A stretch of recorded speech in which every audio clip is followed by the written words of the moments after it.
जैसा कि आप सामने से मैं पहले शुरू करता हूं दोस्तों, ये जो फ्रंट मडगार्ड है ये ड्यूक की मडगार्ड है। तो इसमें भी जो ये वाला जो काम देख रहे हो दोस्तों, ये भी पेंट से हुई है। और मैं आपको दिखा दूं कि सामने का जो व्हील है इसमें भी मार्बल इफेक्ट में पेंट हुआ है, जो कि मरून रेड से कलर हुआ है।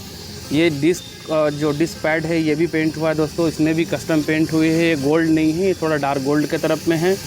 और ये जो डिस्क रोटर प्लेट है दोस्तों, इसकी भी जो अंदर है ये भी पेंट हुई है। उसके बाद मैं अगर टैंक की तरफ चलूँ तो दोस्तों, टैंक में पूरा का पूरा ये जितना भी ग्राफिक देख रहे हो दोस्तों, सब भी पेंट से बना हुआ है। NS200 ये सब जितना भी ग्राफिक है। और नीचे आ जाए दोस्तों तो ये अंडरबेली है, RC के सेकंड जनरेशन अंडरबेली है ये वाला। इसमें भी दोस्तों जो काम हुए है ये टोटल पेंट से है। इंजन चेचिस सारा कुछ, ये जो चेचिस है दोस्तों ये ग्लॉस में नहीं रहता, मैट में रहता है। इसको हम लोगों ने तो ग्लॉस में फिनिश किया है। और ये जो फुट पैक है दोस्तों, इसमें डार्क ग्रे कलर आता है, बट हम लोगों ने इसको गन मेटल ग्रे कलर में पेंट किया हुआ है। और पीछे की जो व्हील है वो सेम जो सामने की व्हील है दोस्तों वही रखा, टू टोन, मतलब दो अलग अलग कलर नहीं रखा, सिंगल कलर में ही दोनों को थोड़ा स्टैंडर्ड को मेंटेन करते हुए पेंट किया है। इसकी जो पीछे की टेल टाडी है वो चेंज हुई है दोस्तों, ये कंपनी की नहीं है।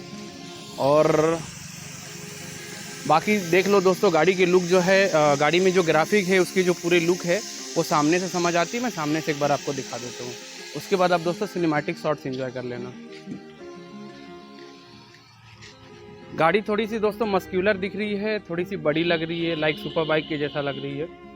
बट ओवरऑल गाड़ी बनने में वक्त लगा काफ़ी, लेकिन गाड़ी बहुत सुंदर बनी है दोस्तों।